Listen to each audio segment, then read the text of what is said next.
per investimenti cinese, è nata negli anni 90 e di fatto è anche e soprattutto una società di sviluppo immobiliare cinese. Poi all'interno c'è un po' di tutto, c'ha il food, è un conglomerato insomma di investimento, c'ha il food, c'ha i media, c'ha di tutto.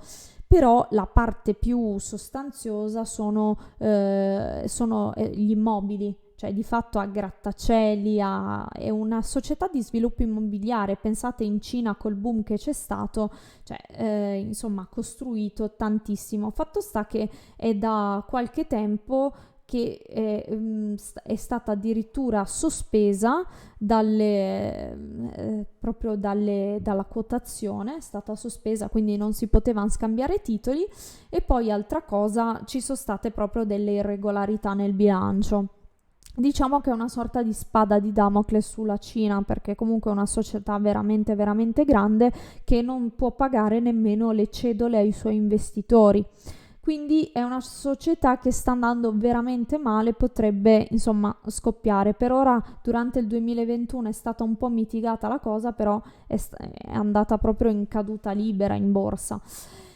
C'è da dire che c'è la voce, non è confermata però, che il governo cinese ha confiscato 39 palazzi a Evergrande.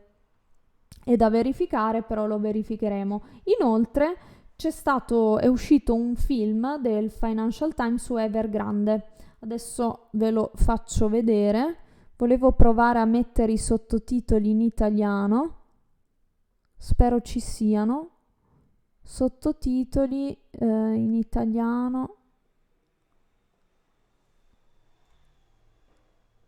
Cerco l'italiano, scusate.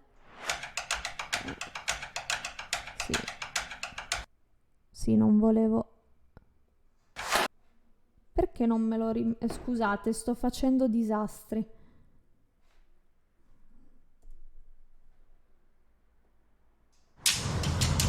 Ecco, scusate, ma non riesco a mettere i sottotitoli. Arrivo, che lo faccio solo per voi. Eccoli qua. Italiano ce l'ha fatta. Italiano, eccolo. Eccolo qua. Adesso vi faccio vedere questo. Vediamo un po'. This is the story of a huge change in the Chinese economy. A story about hubris, about excess, but above anything else is a story about debts. Eye-watering amounts of leverage. The rapid expansion of China's property sector on cheap credit. The meteoric rise of a company founded by one man who ultimately thought that he could do anything as long as he borrowed enough money. This is a story of the failure of one of China's and also the world's largest real estate developers. A property developer that came out of absolutely nowhere and within 10 years had $150 billion of assets. The most indebted property company in the world, Evergrande Group. If Evergrande really goes under, it will definitely become China's biggest Guardate ever le case bankruptcy cinesi, case. io le ho viste da vicino, vedere questi grattacieli che sembrano degli alveari fa impressione. This story goes to the heart of China's position Ovviamente è lungo, as the prime locomotive of global economic growth. Ve lo mando, For Guardiamo decades, solo l'inizio. the property sector has essentially Io ho visto anchored China's economy. You can't underestimate how important the property sector is to China. Posso dire che è una delle cose China's più economic output is impressionanti. in property. Ho For visto other proprio dei countries, grattacieli say in US costruzione. or UK, the ratio would fall below 20%. The reason for that is quite simply one of the most remarkable things that's ever happened in human history. A great migration of people from the countryside to the cities of China. Hundreds of millions of sons and particularly daughters of Chinese farmers who moved from the farm where they were earning really the same as they were earning 1,000 years ago in Chinese history, absolute subsistence wages. They traveled 4 or 5 hours to the local city, and there they began working in the big factories, the workshop of the world. In the 1990s, when Evergrande was launched, about a third of Chinese people lived in cities. Solo un terzo. China's urban population grew from around 450 million in 1998, when the housing reform began, to more than 900 million as of the end of last year. Now there are more people living in cities than there are in the countryside. Before 1998, every Chinese urban citizen would get a flat for free from the government. Cioè, People who gratuitamente dal lived in governo. government apartments were allowed to buy those apartments at really a peppercorn amount. Chinese banks began C'è da dire issuing che quando mortgage loans davano questi and also appartamenti in development Cina non loans sono to mai property companies. per Every single sempre, person cioè sono per that moves tipo from the 70 countryside anni, in China 80 to a city anni. needs to live in an apartment, and someone's got to build those apartments. Construction workers, who mostly work for property companies, account for more than 10% of China's total workforce. Land sales, which will then feed into real estate, account for almost a third of local government fiscal revenue. It created the perfect conditions for the world's biggest ever property boom. Evergrande was founded in 1997 by Hui Ka-yen. It was absolutely at the right time. Hui Ka-yen was really good at spotting that opportunity, capitalizing on this trend. Developers like Evergrande, Ovviamente tutte le società cinesi sono anche del governo cinese. In many cases, almost from scratch, to accommodate this massive historic flow of people. Owning your own home after a period of no property rights, I guess, is a massive aspiration of the middle class. A middle class that now numbers well over 400 million people. 400 milioni di persone, la classe media, ricordo che i cinesi sono quasi 1,4 miliardi over the last 2 decades. Hui Ka-yen, he just wrote it. He just wrote it from the very beginning. He began building all kinds of projects in Guangzhou. It's why it was able to just borrow so heavily. So it started from nothing. Within 10 years, it had $150 billion on its balance sheet. From 2004 cioè, till guardate quanto sono 2020, cresciute le entrate. Evergrande's total revenue grew at an annualized rate of 44%, the fastest growing companies you would ever see in China. He's really been a poster boy for how much money you can make out of Chinese real estate. We spotted the opportunity, making small shoebox apartments instantly became a big success. In 2007. E anche ad Hong Kong c'è questa cosa, cioè anche Hong Kong è vero che lì è più piccola e più densa, però sono tutti così gli appartamenti in Cina e ad Hong Kong, sono piccoli, compatti, cioè sono fatti, cioè le famiglie in Cina, a parte che per anni c'era il figlio unico, quindi erano composte solo da 3 persone le famiglie, però tutti vivevano e vivono in appartamenti veramente piccoli. Vi allego questo video perché comunque è di quasi mezz'ora e mi sembra giusto che poi magari se volete ve lo potete vedere voi. Sapete cosa faccio? Aspettate, Volete che lo vediamo tutto? Io chiedo a voi, Perché non riesco ad allegare un link? Vabbè, lo metto su... Facciamo una cosa, me lo scrivete in privato e se volete ve lo allego, però basta guardare Evergrande, Financial Times e viene fuori. Non si può, dicono. Se voi vediamolo, volete vederlo? Ma sì, dai ragazzi. Ma sì, vediamolo, dai, chi se ne frega.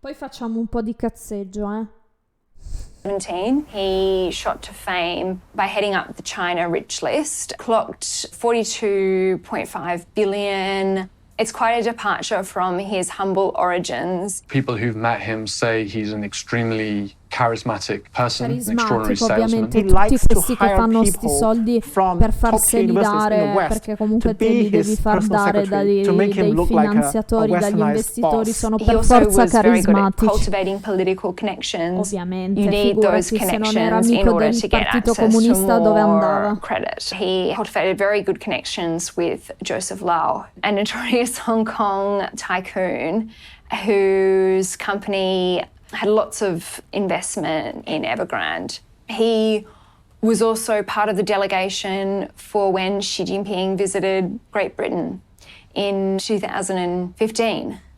You know, you don't just randomly get invited to join those sort of delegations. So he definitely made the effort to make those political connections. The chairman of Evergrande had a massive taste for luxury. He has lived this lifestyle associated with newly minted Chinese billionaires. He's got a luxury house on the peak.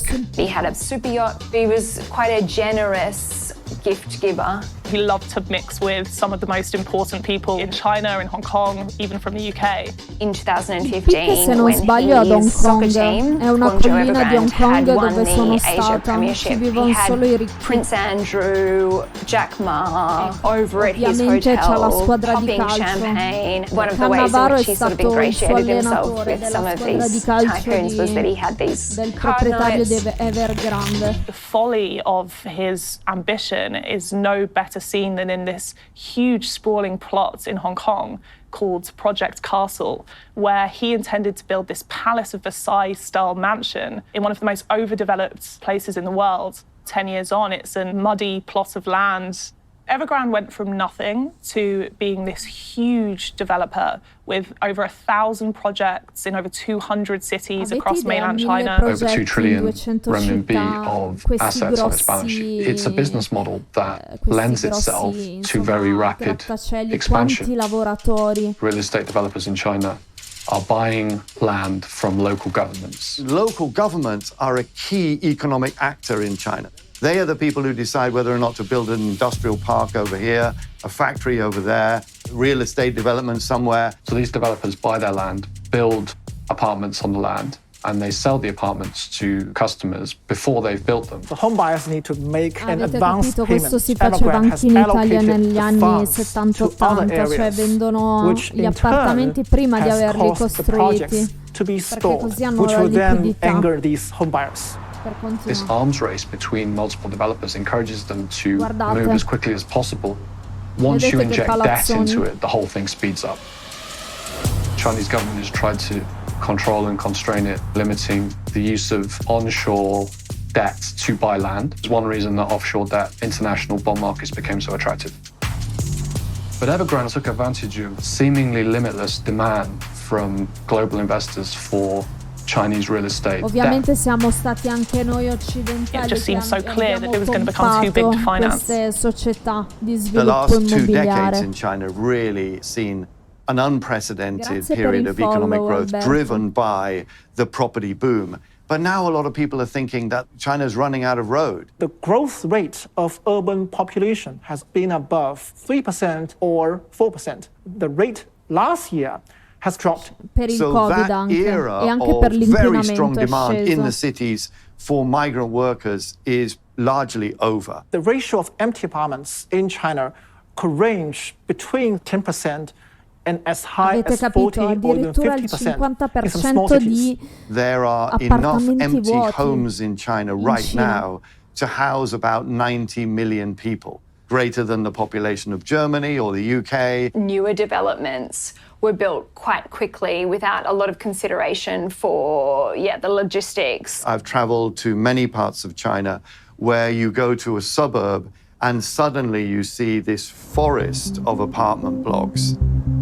Vedete come Carry sono? on for 5-10 minutes in your taxi, Guardate, and you're still questo ne going parlavamo through sulla apartment chat. block after apartment block Guardate. with nobody in them. Fantasma. I visited one of the more famous ghost cities, Ordos, in the middle of the desert, very far away from anything. It was quite strange because it's not like there's necessarily jobs there. Housing affordability in China is among the worst in the world. It would capito. take more than 50 years sono of median costosissime household per loro. income in Beijing to buy an average apartment.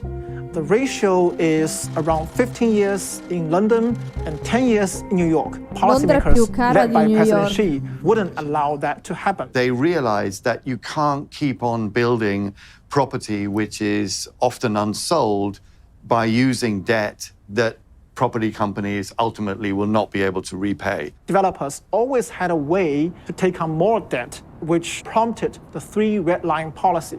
In about August 2020, everyone was talking about the three red lines. Three debt ratios Chinese developers must follow to gain access to bank lending. The first one is a liability to asset ratio of less than 70%, which is essentially a way of avoiding too many liabilities. Evergrande has over $300 billion of liabilities. The second one is a net gearing ratio of less than 100%. That's essentially a way of measuring debt compared to equity. And the third ratio is a cash to short-term debt ratio of more than 1, which just means you've got more cash than you've got short-term debt. A vast majority of Chinese major developers were not able to meet that requirement. They lost access to credit. It has changed the mindset of lenders in China not to lend too much to Evergrande and other property developers.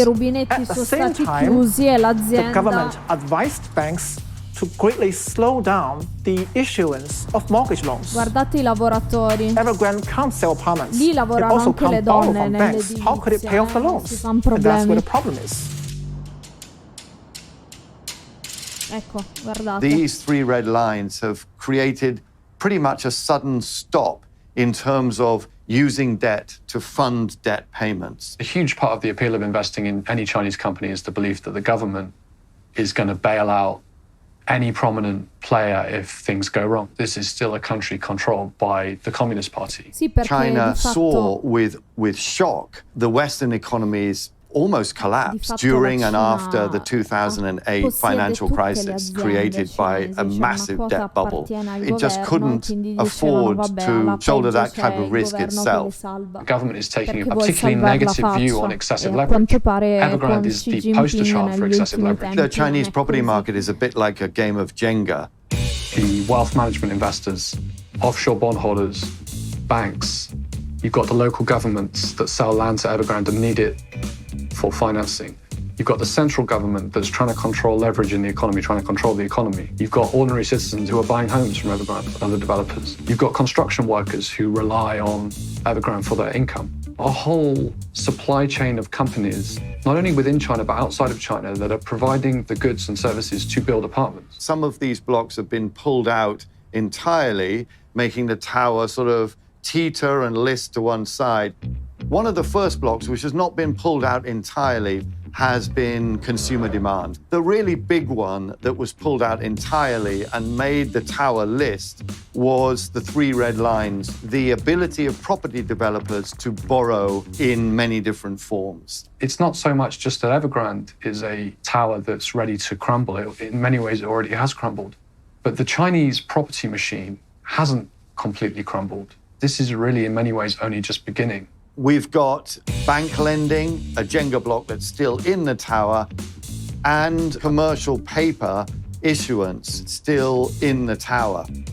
These are areas where property developers would be fundamentally vulnerable.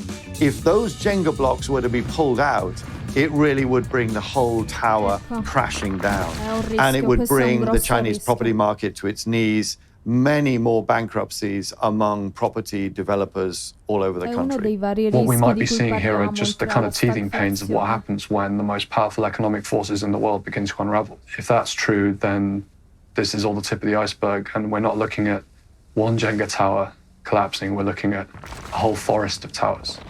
In the summer, it really looked like it was going to default. Hundreds of ongoing residential projects in hundreds of cities across China suddenly ground to a halt. In September 2021, there was a hugely crucial moment. Evergrande missed payments on wealth management products. The wealth management market in China is where ordinary people can put their savings. The money is usually going into real estate, often to companies like Evergrande. And these people who had invested haven't got their money back. They descended on the headquarters of Evergrande in Shenzhen. We don't know where to get our money. And now we go to Shenzhen government and nobody help us. This was the point at which it went from it might be a crisis to, well, it probably is a crisis. Questi ovviamente sono cinesi che comunque hanno investito nell'immobiliare e si sono visti, cioè Evergrande è una delle più grandi, però ci sono anche altre aziende molto in crisi dell'immobiliare cinese. These are some of the world's biggest investment banks, investment funds. When it comes to investing in Evergrande bonds, everybody expects to take a massive haircut. Other property companies in China are going to really struggle to raise any financing at all on I offshore fondi markets. occidentali che hanno investito in queste società, soprattutto in Evergrande. Chinese companies that say we're issuing bonds offshore, we expect to honor them. That's all completely changed. The offshore bondholders plowed $20 billion into this company on the basis that everyone believed that China just would never let its property sector fall, would never let its construction sector fall. Some people might panic over what it meant for the entire global financial Guardate system. quante sono There's le a lot of talk about città how deserte. Evergrande may be restructured, potentially allowed to go bankrupt. The scale of Evergrande's borrowing is so vast. $300 billion is 2% 300 of miliardi GDP. di dollari So the di idea that debito there c'ha could be any failure Evergrande, of a è restructuring and tantissimo, the ci whole thing avete could go into a idea? complete liquidation. One, would go on for likely a decade, and two, would have unimaginable consequences on China's property sector and its economy. Evergrande will probably fail in some form. It would be the biggest bankruptcy ever in China's history. Perché di Investors around the fatto world have been incredibly spooked è in by crisi, Evergrande. è stato anche sospeso, ma non è ancora fallito, proprio che We've è had so many chiuso. different defaults and companies getting into serious financial strife. Companies which have international investors who issued international bonds. Sì, perché ovviamente qual è la paura? È che adesso anche le altre cinesi falliscano.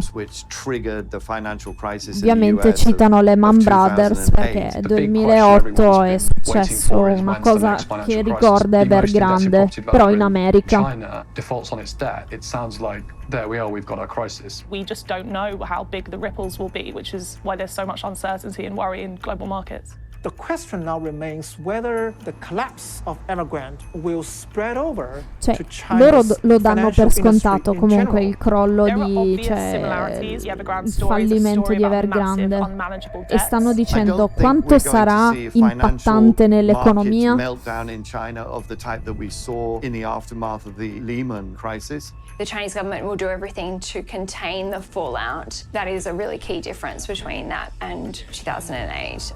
La differenza è che la Cina mette le pezze perché è comunque comunista e controlla. So many people had called this as a disaster waiting to happen that it seems crazy that the offshore bondholders did put so much cash into the company. Massive investors from BlackRock, Goldman Sachs sono i soliti quelli di cui parlavo. Hanno investito tantissimo in Evergrande. markets because they believed that China would never let its construction or its property sector fall. Turned out to be nonsense. Era un sistema dopato, come l'immobiliare americano prima del 2008. Solo che questo è ancora più dopato se guardiamo quante sono le costruzioni deserte, cioè inabitate. Cioè, parliamo anche, alcuni hanno detto anche 40-50% in tutta la Cina. And then suddenly, halfway through 2021, Evergrande tells its investors that it might not be able to meet its financial obligations. The audit regulator in Hong Kong has already launched an investigation into PwC's work. PwC è una società di revisione dei conti, di consulenza. Questa è Shanghai. Che bella, io sono stata. Guardate, questo è il punto di Shanghai.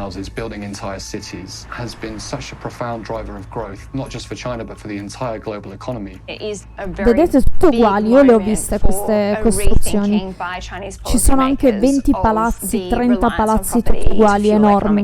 According to the IMF, China's contribution to global GDP growth between 2013 and 2018 was more than double the contribution made by the United States in the same period. A small fluctuation, a few percentage points in China can have an impact all over the world. È questo di cui parlano e questa è la paura, cioè comunque la Cina ormai se crolla l'immobiliare cinese, questo va a catena su tutti i mercati. Guardate che bella Shanghai, scusate, ma It's difficult to overstate the spell that Evergrande helped cast over property in China. cioè, ormai la Cina non può essere ignorata, cioè It's è been a troppo byword grossa. for a property sector that couldn't fail, prices that were always going to rise.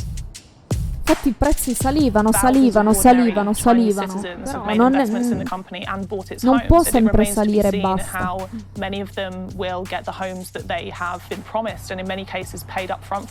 Ecco, vedete, questi sono persone che hanno pagato in anticipo per la loro casa e non se la vedono consegnare. It is a monumental fall from grace. I think it's lost trust. I think it's lost its credibility. We see it time and again across China at the moment. Billionaires stripped of the luxury lifestyles. Sì, perché Xi Jinping ha fatto da circa un anno e mezzo una politica per punire i miliardari. Cioè, anche gli influencer che hanno questo stile di vita lussuoso, sta cercando di colpirli tutti. In green industries, an economy that's more stable, that's less susceptible to external shocks. Evergrande matters because China matters, and Evergrande has become this symbol of this critical juncture in China's economic story. We've had 2 decades of go-go growth created largely by the booming property sector, and now this really marks the end of that boom. You can't just grow the economy by borrowing, and borrowing. Vi è piaciuto? È bello. Grazie del Razzes per gli spunti. Io cerco sempre argomenti che possano, insomma, arricchire, far capire. Ecco, appena ho visto questo video ho detto no, lo devo far vedere nella live. La Cina è totalitaria, sta sterminando gli uiguri. Sì.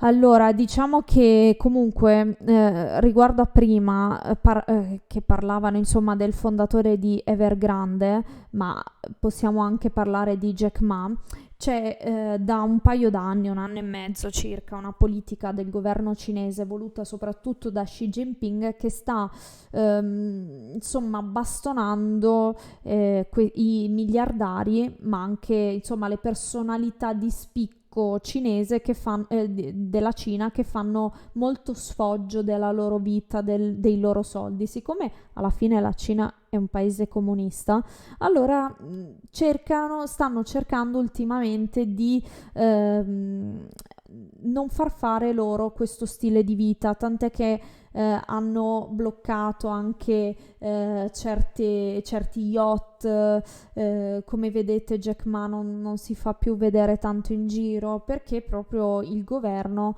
ha impedito a molti miliardari, ci sono state molte sanzioni, insomma tante influencer che sfoggiavano, perché le influencer cinesi sono multimilionarie, perché ovviamente hanno un altro non sono come le influencer italiane, hanno proprio un altro pubblico, hanno anche 200 milioni di follower e quindi sono molto ricche e di fatto sfoggiano tanto la loro ricchezza, e c'è una politica del governo che vuole fermare questo sfoggio della ricchezza. Però tornando su Evergrande, il problema è proprio che si estenda a tutto il mondo, cioè di fatto come potete vedere sono tantissime le società occidentali che hanno investito nell'immobiliare cinese in Evergrande, e se cade l'immobiliare cinese è un grosso problema anche per l'Occidente, perché alla fine, come vediamo, è tutto collegato ed è un grosso problema. Se volete facciamo gli ultimi 5 minuti, come dico io, di cazzeggio.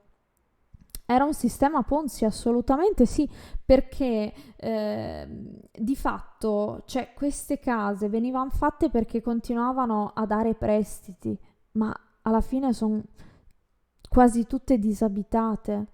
Cioè, quindi non era economia reale, cioè era un doping. E poi c'è da dire che dava dei dividendi, quindi ovviamente tante società investivano in Evergrande perché davano i dividendi, perché in una strategia magari ti prendi le azioni di aziende growth che quindi danno poco o niente dividendo ma reinvestono tutto per crescere, oppure ci sono queste società che chiedono in prestito i soldi però poi danno questi dividendi, queste cedole a chi investe. Soprattutto è una cosa tipica delle società immobiliari di sviluppo immobiliare, lo fanno in America, lo fanno in tutto il mondo e come vedete è una bomba pronta a scoppiare questa, cioè oltre è una delle tante bombe pronte a scoppiare, cioè oltre alla questione stagflazione che come abbiamo detto è il rischio, perché adesso siamo in inflazione ma c'è il rischio che la nostra situazione si trasformi in stagflazione, quindi l'economia non cresce più, c'è l'inflazione e cresce la disoccupazione. E direi di no, che non consiglio queste società immobiliari come investimento, assolutamente no. È molto molto pericoloso, ragazzi.